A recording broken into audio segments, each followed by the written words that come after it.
Assalamualaikum warahmatullahi wabarakatuh.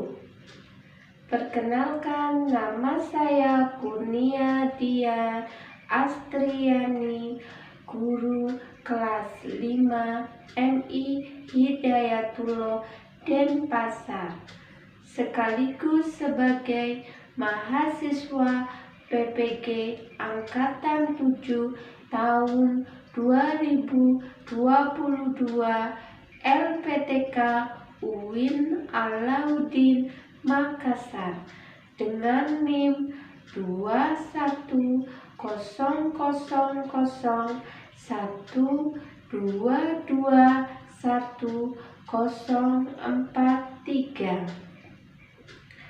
Pada kesempatan hari ini, Kamis 27 Oktober 2022 akan melaksanakan uji kinerja pembelajaran pada kelas 5A MI Hidayatullah Denpasar secara luring. Uji kinerja pembelajaran saya sebagai berikut.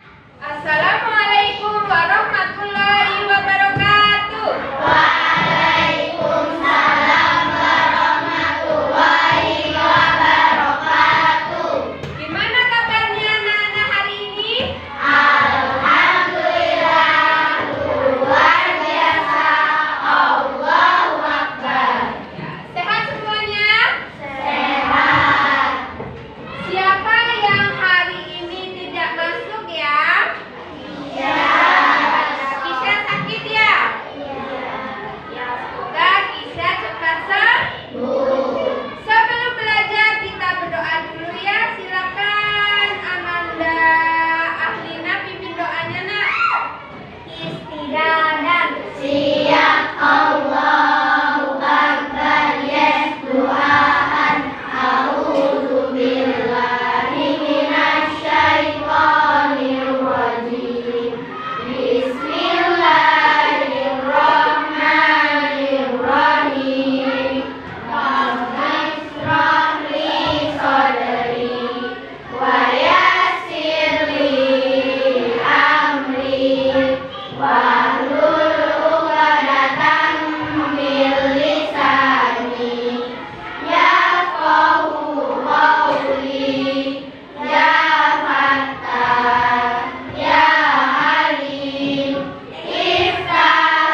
abiotik adalah lingkungan yang terdiri atas benda-benda mati.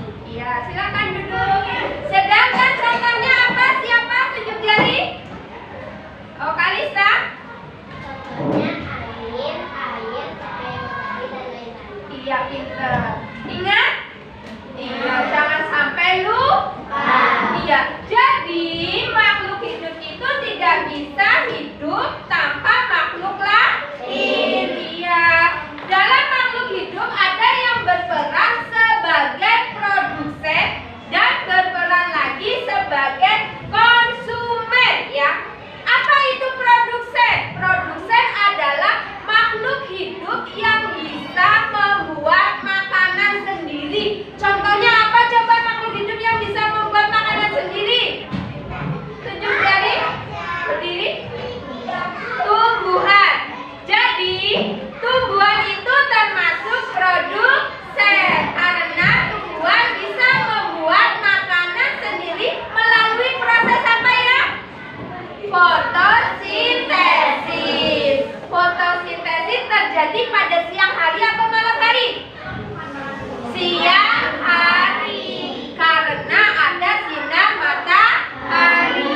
Kemudian selain komponen produsen, ada juga komponen konsumen. Ya, konsumen itu tergantung kepada komponen abiotik dan biotik karena konsumen itu tidak bisa membuat makanan sendiri.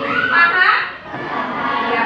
Terus tingkatan dari konsumen itu ada konsumen pertama, konsumen kedua, dan konsumen ketiga. Konsumen pertama itu adalah makhluk hidup yang makan produsen, berarti makhluk hidup yang atau hewan pemakan tumbuhan.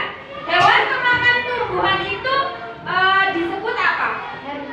Pinter. Hewan pemakan tumbuhan disebut herbivora. Contohnya apa?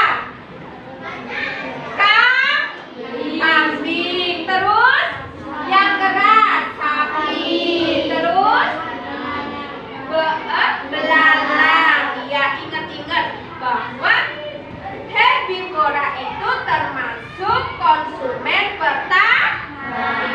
Kemudian tingkatan yang kedua yaitu konsumen kedua. Kalau konsumen kedua itu termasuk karnivora. Apa itu karnivora? Hewan pemakan daging. Iya, hewan pemakan daging. Contohnya apa? Singa. Terus harimau.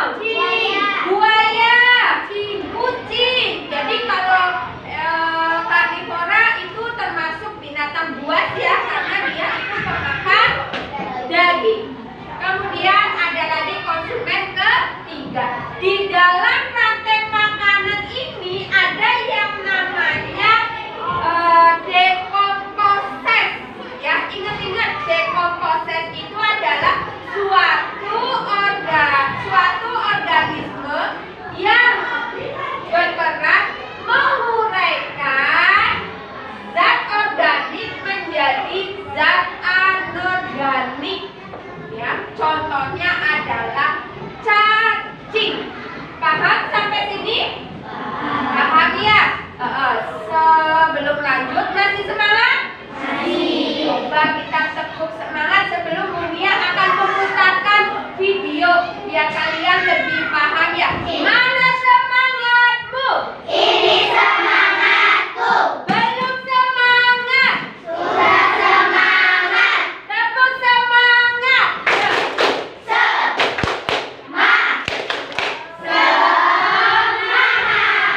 Ya, Bu Guru akan memutarkan sebuah video biar kalian lebih paham terhadap materi rantai makanan ini ya.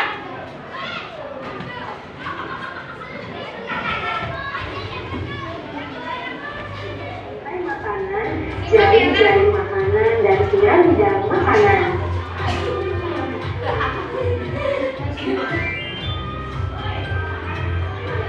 Oke teman-teman, apa kabar semuanya? Semoga kita semua selalu diberikan kesehatan oleh Allah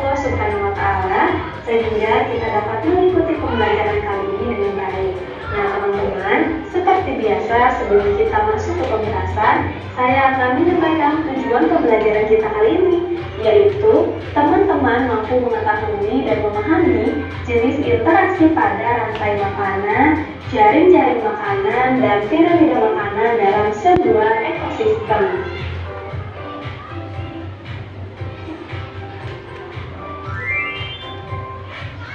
Oke teman-teman, kita masuk di pembahasan yang pertama. Nah, sebelumnya ada yang masih ingat apa sih yang dimaksud dengan rantai makanan dalam sebuah ekosistem? Ada yang tahu? Iya betul. Rantai makanan adalah peristiwa makan dan dimakan antara makhluk hidup dengan urutan tertentu. Dalam rantai makanan ini, ada makhluk hidup yang berperan sebagai konsumen dan produsen. Nah, teman-teman, konsumen yaitu makhluk hidup yang tidak dapat membuat makanannya sendiri, atau dengan kata lain, konsumen ini tergantung pada makhluk hidup lainnya. Contohnya seperti manusia dan hewan. Manusia dan hewan tidak akan hidup tanpa adanya komponen ekosistem biotik dan abiotik. Sedangkan produsen adalah makhluk hidup yang dapat membuat makanannya sendiri. Contohnya tumbuhan hijau. Nah, teman-teman, konsumen yang memperoleh makanan langsung dari produsen disebut konsumen tingkat 1. Sementara itu, konsumen yang memperoleh makanan dari konsumen 1 dinamakan konsumen tingkat 2 dan seterusnya.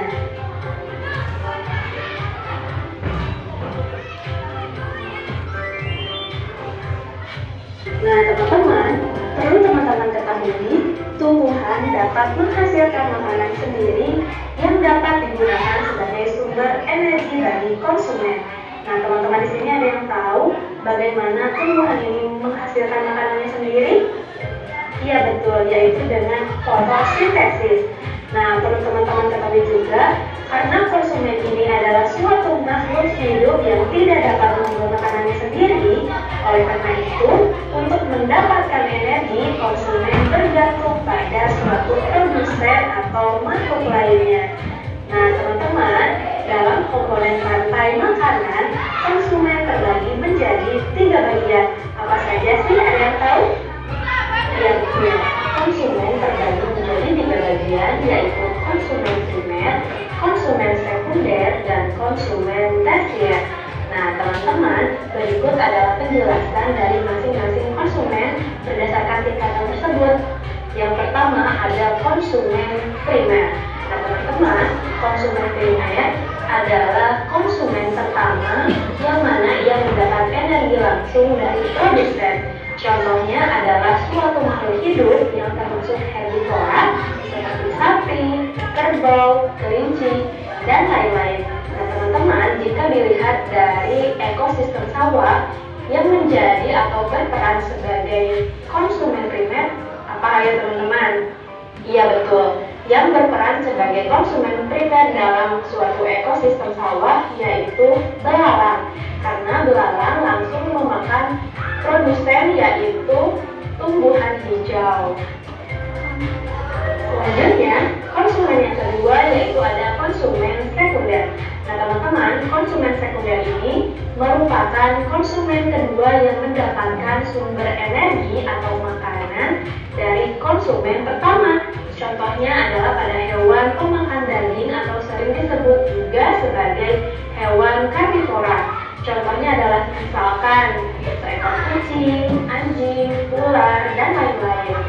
Nah, teman-teman, bisa kita lihat di contoh dalam sebuah ekosistem sawah yang berperan sebagai konsumen sekunder, yaitu bisa katak atau ular ya teman-teman. Oke, selanjutnya konsumen yang ketiga yaitu ada konsumen tersier, yaitu konsumen yang mendapatkan sumber energi dengan memakan konsumen kedua. Contohnya adalah pada burung elang, harimau, singa, dan lain-lain. Nah, untuk contoh yang sama dalam sebuah ekosistem sawah yang berperan sebagai konsumen tersier atau tingkat 3 ya, yaitu ada apa teman-teman? Ada burung elang ya teman-teman.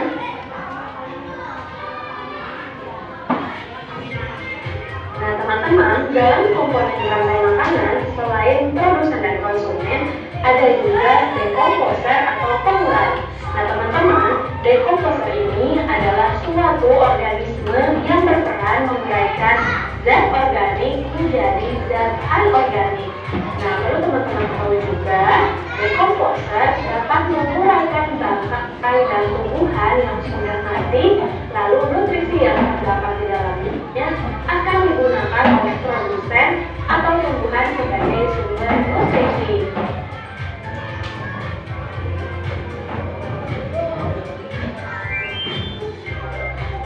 Nah, teman-teman, selanjutnya kita akan mencoba menguraikan rantai makanan yang terjadi di dalam ekosistem laut.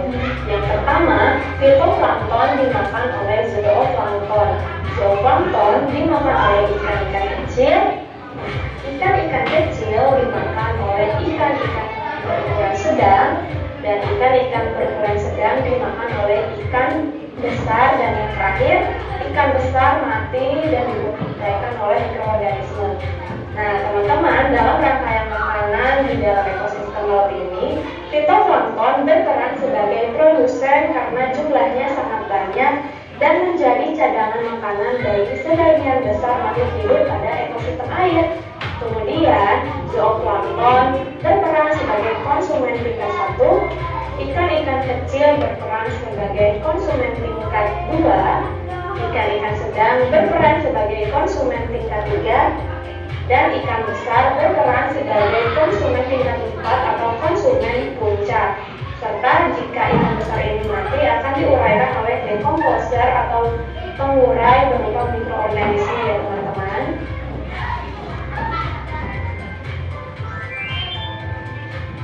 Selanjutnya, teman-teman akan mengetahui apa itu jaring-jaring makanan.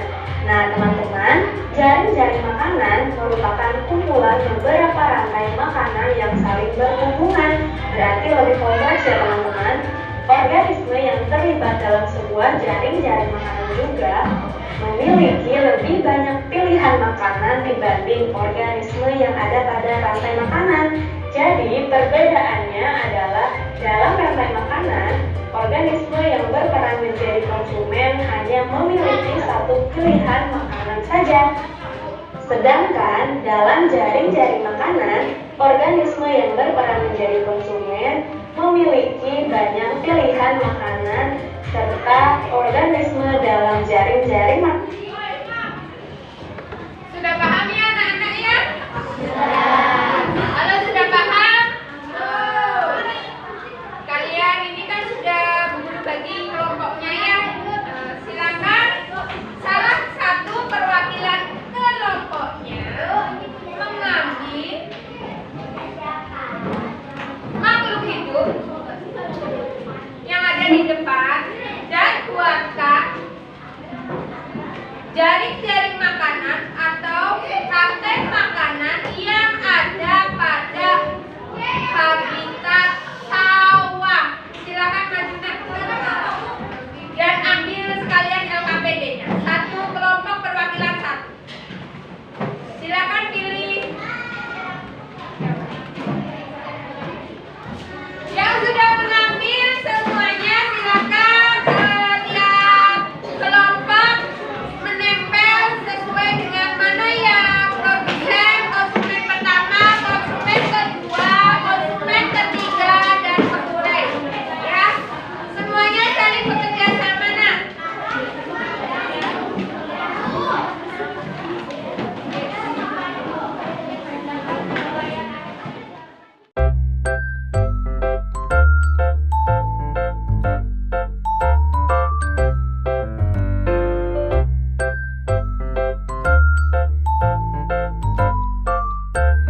Jadi maka populasi padinya akan menurun. Kebalikannya, jika